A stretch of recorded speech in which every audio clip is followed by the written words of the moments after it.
तुम मुझसे शादी कर लो। एकदम मानो खोपड़े पर बम फट पड़ा हो। कच कहने लगा दादी को बीच करके, अरे नादान लड़की तू पागल हो गई है, सुनो।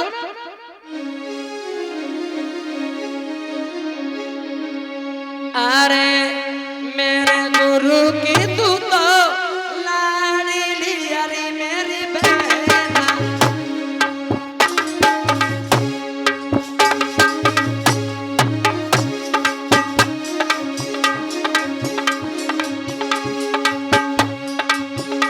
अरे मेरे गुरु की तू तो लाडली, अरे मेरी बहना। कोई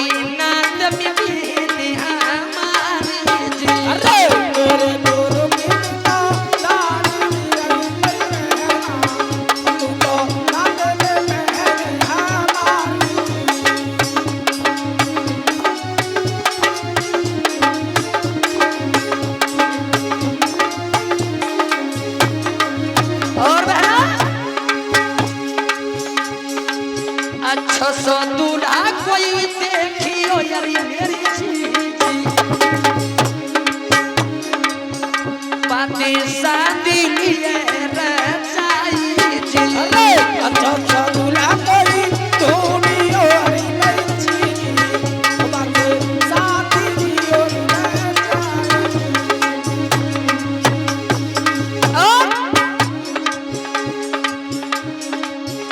अरे साथ में हम आवेंगे यारी मेरी बहना।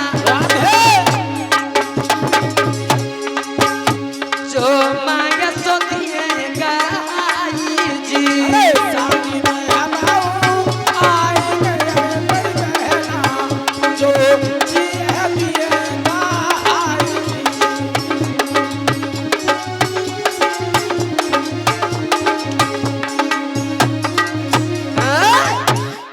बहन कोई अच्छा सा श्रेष्ठ वर तलाश, तू अपनी शादी कर ले। और तू मेरी गुरु की बेटी है, मेरी बहन से बढ़कर है। तेरी शादी में मैं भी आऊंगा और कन्यादान के उपलक्ष्य में मुझ पर जो भी बनेगा सो मैं तेरे प्रति अर्पण करके आऊंगा। कहने लगी नहीं, तुझे मुझसे शादी तो करनी पड़ेगी। कच कहने लगा कदापि नहीं हो सकता। नहीं हो सकता, बिल्कुल नहीं। कहने लगी तो जा नालायक, मैं तुझे श्राप दे रही हूँ। जो तूने मेरे गुरु से विद्या सीखी है, सीख तेरी निष्फल हो जाए। बोलिए गोविंद भगवान की। बड़ी चटपट करके विद्या को प्राप्त किया था। कच्छ कहने लगा बेटी जा, मैं हूं तो प्रसाद दे रहा हूं। मेरा भी श्राप है कि तेरा परण, तेरा विवाह किसी ब्राह्मण पुत्र के साथ नहीं होगा, किसी क्षत्रिय के साथ तुझे जाना पड़ेगा। बोलिए वृंदावन बिहारी लाल की। आइए एक कीर्तन बोलेंगे सभी बड़े प्रेम से तालियां बजाते हुए।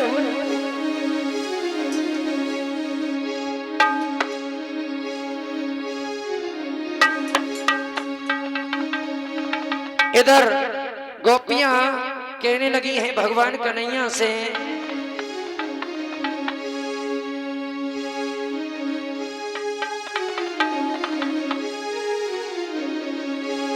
और सपने में, हाय सपने में कन्हैया आएगा, सोबत श्री मोहि जगाएगा।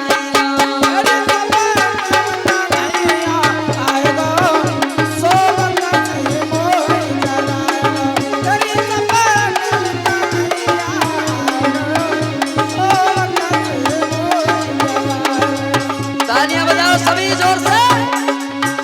सपने में, हाय सपने में कन्हैया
नाचे मोई नचावत है खुदे नाच मोई नचावत है खुदे तेरी जुता अपना है जुता अपना रिचार्ज चलाई गयो सोवत तेरी मोई जगाए गयो तेरी सपने में कन्हैया आ गयो सोवत में मोई जगाए तेरी सपने में कन्हैया आ गयो सोवत में मोई जा जा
भाई जोर से जयकार लगाओ। बोलिए वृंदावन बिहारी लाल की। आइए मेरी माता बहनों, अपनी कथा के प्रसंग पर आ जाएं। इधर देवयानी घर पर पहुंची हैं। उन्होंने अपने पिता से कहा तो गुरु शुक्राचार्य राजा बृहस्पति को छोड़ करके वहां से जाने लगे। बृहस्पति को मालूम पड़ा, दौड़ करके गए, कहने लगे गुरुदेव इस प्रकार से तुम नहीं जा सकते। उसे मालूम पड़ा गुरु अगर मुझे छोड़ गए तो मेरी जीत अनिश्चित है। कहने लगे मेरी बेटी से जाकर के पूछो। देवयानी कहने लगी अरे राजा बृहस्पति, मैं एक शर्त पर रुक सकती हूँ, मैं और मेरे पिता। शर्त क्या होगी? शर्त ये होगी तेरी बेटी जहां भी मेरी शादी होगी, तेरी बेटी मेरे साथ में दासी बन करके जाएगी, तो हम तुम्हारे यहाँ रह सकते हैं। बृहस्पति ने सोचा मेरी बेटी एक ही है, मुझे शादी तो करनी है, दासी सही अथवा रानी सही, लेकिन अगर कुर्सी चली गई तो फिर हाथ में नहीं आएगी, इसलिए मंजूर कर लिया। जाओ। दोनों की देवयानी की शादी हुई और शर्मिष्ठा दासी बनकर के गई। लेकिन गुरु शुक्राचार्य ने कह दिया था और राजा भूल करके भी इस शर्मिष्ठा के साथ यानी दासी के साथ सेवा मत कर लेना। अगर तूने ऐसा किया तो तेरे ऊपर शीघ्र बुढ़ापा आ जाएगा। जब काफी समय हो गया, देवयानी के गर्भ से 2 पुत्र पैदा हुए, दुह और पुरु। 2 पुत्र पैदा हुए हैं, यदु और तुर्वसु। तब 2 पुत्र हुए, यदु और तुर्वसु। इधर देवयानी के 2 पुत्र हो गए। एक दिन शर्मिष्ठा ने कहा महाराज एक बात बताओ। क्या? दूल्हा के लिए जब शादी होकर के आती है, दूल्हा के लिए जो दहेज में सामान मिलता है उस पर किसका हक होता है? ये याद ही कहने लगे पहेलियां मत बुझाओ, साफ शब्दों में कहो क्या कहना चाहती हूँ। महाराज मैं यही पूछना चाहती हूँ, जब लड़के की शादी होकर के आती है तो उसे जो शादी में ससुराल से दहेज में सामान मिलता है उस पर किसका हक होता है? ये याद ही कहने लगे दूल्हे का, क्योंकि लड़का अगर कल माता पिता से अलग हो जाए, न्यारा हो जाए, तो अपने टीवी बेड कूलर फूलर सवरे उठाए के अपने कमरा में रख ले। तो हाँ सीधी बात है, मेरी ससुराल थी मैंने मेरो हक हो जा। तो अब बताइए तुम। देवयानी शर्मिष्ठा कहने लगी तो दूल्हे का हक होता है। तो सुनो महाराज, मैं भी तो तुम्हारी शादी में दहेज में मिली हूँ, क्या मेरे ऊपर तुम्हारा हक नहीं है? बिल्कुल है। तो मुझे भी पुत्र प्राप्ति की इच्छा है, मेरे साथ सहवास करिए। राजा ययाति ने उस दासी के साथ सहवास किया। उसके 3 पुत्र पैदा हुए जिनका नाम था तुहि, अनु और पुरु। अब जैसे शुक्राचार्य को मालूम पड़ा तो उन्होंने श्राप दे दिया कि जा शीघ्र तेरे ऊपर बुढ़ापा आ जाए। राजा ययाति पर बुढ़ापा हो गया। अब तो उन्होंने हाथ जोड़ करके विनम्र प्रार्थना की, क्योंकि भोगों से तृप्ति नहीं हुई थी। महाराज मुझे अब मेरी जवानी लौटा दीजिए। कहीं जाओ तुम्हारा कोई बेटा तुम्हें अपनी जवानी दे दे तो उस पर बुढ़ापा आ जाएगा और तुम्हारे ऊपर जवानी आ जाएगी, मांग लो। सभी बेटाओं से कहा, लेकिन किसी ने अपनी जवानी नहीं दी। छोटा पुत्र था जो शर्मिष्ठा का बेटा था, उसने कहा पिताजी मेरी हड्डी का एक कण भी तुम्हें जरूरत हो तो मैं दे सकता हूं। तब उसने अपनी जवानी दे दी। उस बच्चे पर बुढ़ापा आ गया, ययाति जवान हो गए। उन्होंने सभी पुत्रों को यथानुसार पृथ्वी का राज सौंप दिया। 100 वर्ष तक ययाति ने फिर भी भोग किया, लेकिन किंतु फिर भी उन्हें तृप्ति न होने पर उन्हें वैराग्य धारण हो गया। दक्षिण का राज यदु को, पश्चिम का तुर्वसु को तथा अनु को उत्तर का राजा बना करके वे तपस्या करने के लिए चले गए। बोलिए गोविंद भगवान की। आइए बहुत सुंदर कथा रही है, तालियां बजाते हुए बोलेंगे प्रभु नाम संकीर्तन।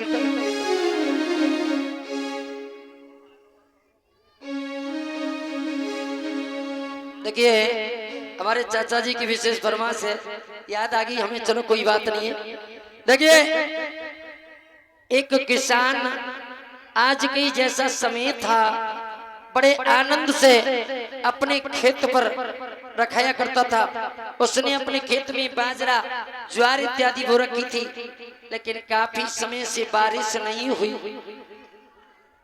यानी खेत सूख सूख करके जर्जर होने लगा। अब तो सोचने लगा ये विधाता जरा सी भी बारिश पड़ जाए तो ने के मेरी मक्कू हरी भरी है जाए, मेरा खेतू ने का थोड़ा सही है जाए।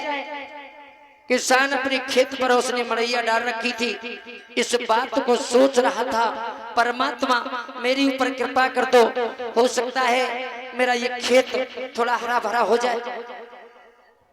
इस बात को सोच रहा था। किसान का घर कच्चा था, इधर भगवान की कृपा ऐसी हुई काले काले बादल दिखाई देने लगे प्रेम भैया, और एकदम से